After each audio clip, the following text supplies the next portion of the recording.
It is really good to see all of you, and I knew it would be good, but this is truly phenomenal. You know, it feels right to think of ourselves as a water family, and that coming back together is a family reunion of sorts. Even with people we've never met, we just know we belong together. And I encourage you to enjoy that feeling over the next few days and celebrate with colleagues and friends, old and new. However, WEFTEC 2021 isn't special just because it allows us to reunite after a long absence. It is also special because it comes at a pivotal time when we face tremendous challenges. But challenges mean equally huge opportunities to transform our work and have an impact on our world. This past year and a half with the coronavirus pandemic was certainly one of those challenges, an unprecedented situation. It seriously tested our organizations and us as individuals. All of you had to step up, from those on the front lines of operations to remote workers at home. You know, I still think about the staff who sheltered in place at resource recovery facilities to keep their services operational for their communities. Frankly, everyone was called upon to do their part, and the water sector met the challenge. You showed adaptability, you showed resilience, you showed creativity. You took this Herculean challenge and flipped it, putting us in a better position for the future. One of the most important opportunities that you seized involves public health. The past year has reinforced my belief that when it comes to public health, we are not simply collaborators. No, we are a central part of the public health sector, and others are seeing us this way. Yes, we play a critical role in clean water and sanitation services for what we do, a function which found new appreciation during the pandemic. But from the pandemic, we emerged in a central role as sentinels, monitoring for advanced signals of COVID-19 outbreaks. We even made the headlines of the nation's largest news outlets, the Wall Street Journal, the New York Times, NBC News, and the list goes on. Last spring, the U.S. Centers for Disease Control and Prevention, the CDC, launched the National Wastewater Surveillance Network and selected WEF to develop, manage, and provide training for a nationwide network of water utilities, public health agencies, and laboratories to drive this work forward. I presume that some of you are part of this new network, and that those of you from outside of the U.S. are engaged in similar activities in your home countries. How we embrace this new role in society will be part of shaping the water sector for decades to come. And it is part of the pivotal time that we are in, one of the opportunities before us. And what else makes this a seminal moment for water? Well, for one, public awareness of the importance of water and sanitation has risen. You know, people are finally understanding the value of water. And along with that, they have a better understanding of the challenges like aging infrastructure, pollutants and emerging contaminants, the impacts of climate change, as well as knowledge that not everyone is equally served by our public infrastructure. And that awareness has finally translated to the political will to increase investment in water. Congress has at long last put together a package of robust funding for this nation's water infrastructure systems, making a concerted effort to address the needs of communities of all sizes. So we have support, we have dollars, we have forward-looking technology, and we have a role in our communities. Now what? How do we want to meet this moment? Well, first and foremost, we cannot squander this opportunity by doing things exactly as we've done them for the last 20, 30, 40 years. The infrastructure that came out of the Clean Water Act and that has served us so well now needs to evolve to meet tomorrow's needs.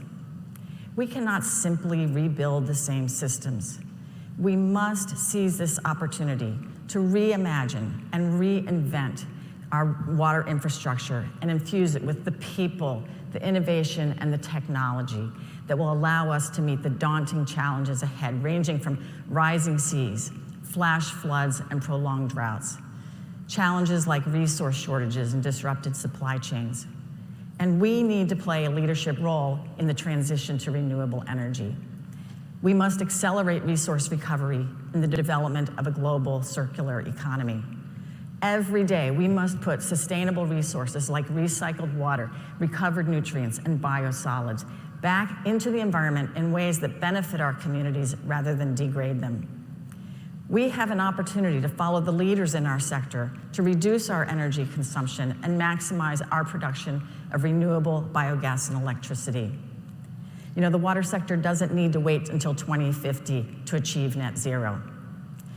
When it comes to the water sector's opportunity to be a leader in building an arsenal of clean energy, fuel, and fertilizers, I am an evangelist, and I hope you are too. I mean, when you look at it, we are alchemists, taking seemingly worthless material and turning it into gold. And I like to point out that with wastewater-based epidemiology, we are also recovering information from water. Now, how cool is that? Also, you know, as we redefine what 21st century water infrastructure will be, resilience to climate change clearly needs to be front and center. Climate change is felt through water.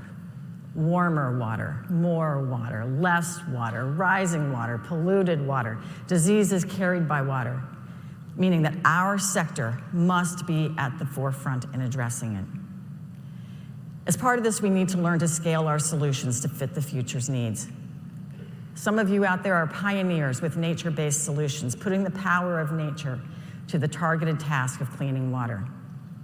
We are also seeing a growing interest in on-site or neighborhood-scale water treatment, allowing local water reuse. And this is not just for water-scarce communities. After Superstorm Sandy, when the primary treatment facilities located in flood-prone areas took weeks to become fully operational again, the region's dozens of on-site facilities were operational within 24 hours. Earlier this year, BlueTech Research identified distributed and on-site technologies as critical market and research trends that are likely to define our future. These solutions, however, must be woven into a larger framework. They have ramifications for collection systems, for resource recovery, and even for the structure and business model of the utility. And small communities have their own needs. They are not just smaller versions of their large city counterparts. All too often, however, they are given cookie-cutter or oversized solutions that can hamstring their future. We need to be able to give communities of all sizes and all income levels solutions that meet their needs today and can be sustained for decades into the future. You know, speaking of small scale, I am so excited to see the new distributed infrastructure zone that we've added to the innovation neighborhood on the exhibit floor this year. And I certainly hope that you will stop by, talk with some of the exhibitors, listen in on some of the presenters and the various exhibit floor theaters. You know, each of these opportunities reminds me that at the core of our work is people. We do our work to serve communities of all sizes and shapes across the globe, which is as good a reminder as any that this moment calls on us to think deeply about who is at the table as we do our work. Clearly, advancing diversity, equity, and inclusion is simply the right thing to do. But creating an inclusive, supportive culture has operational and business benefits as well. The different perspectives, experiences, and backgrounds that people bring make teams stronger, yield new approaches, and enrich the workplace. And, you know, truth be told, it allows us to understand our customers better, to meet them where they are and design for their needs. You know, sometimes change can feel daunting. We wonder what we as one person can really do. So allow me to tell a little story that may illustrate the power that each of us has. It's about my friend and colleague, Kevin Jeffrey, who is a landscape architect practicing in Juneau, Alaska, and founder of the Blue Index. He recently sent me a text with a photo of this invitation. Back in 2016, I had met Kevin for the first time. We were at the annual River Rally Conference. He was working for Washington, D.C.'s stormwater program and planning for grad school in landscape architecture. I was chair of the board for River Network, the host of River Rally. Now, River Network is to watershed organizations what WEF is for us. And River Rally is their annual WEFTEC equivalent, but on a much smaller scale. As chair of the board, I had planned a party in my suite one evening, and as you can see from this picture, I invited Kevin, a newcomer, to the party. Most of the other folks attending the party were in leadership positions and were sort of part of the inside crowd. I had met Kevin only in passing, but I was intrigued by his insightful questions to a panel that was discussing the details of the corroded pipes in Flint, Michigan. So I invited him. Why not? Where this becomes interesting is that more than 5 years later, just a few weeks ago, he sends me this image with this invitation saying, I was going through my workspace treasures, and this scrap of paper was among them. Now, why had he held on to this? He told me, I keep a collection of things like this to remind me that I have something to offer. Now that blew me away. First, if you know Kevin, you have no doubt that this man has something to offer. He's one of those people you just don't forget. But more importantly, the simple act of being invited to the party left such an impression on him that he has carried that scrap of paper from Mobile, Alabama, where I met him, back to Washington, D.C., then to Austin, Texas, and now to Juneau, Alaska. And I share this with you because you just never know what little gestures or actions will have a big impact on others or on you. And this is what inclusion means: reaching out and actively getting to know others. And it was a reminder to me about the power of making connections. You know, judging from the survey of reasons to attend WEFTEC that Laura was discussing earlier, connections are a priority for you. And WEFTEC is certainly the place to connect to the water community. And I encourage you to find a Kevin out there. Reach out to someone who might not be in your typical circles, someone you might not typically talk with, someone who may be different from you. Maybe it's their first time at WEFTEC. Maybe it's your first time at WEFTEC. Yes, we learn from technical presentations and from the vast array of equipment on the exhibit floor, but we also learn from each other.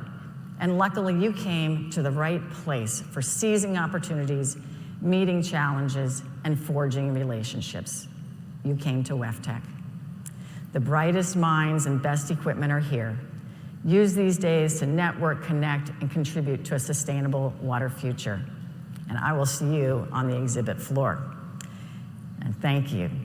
And I am now thrilled to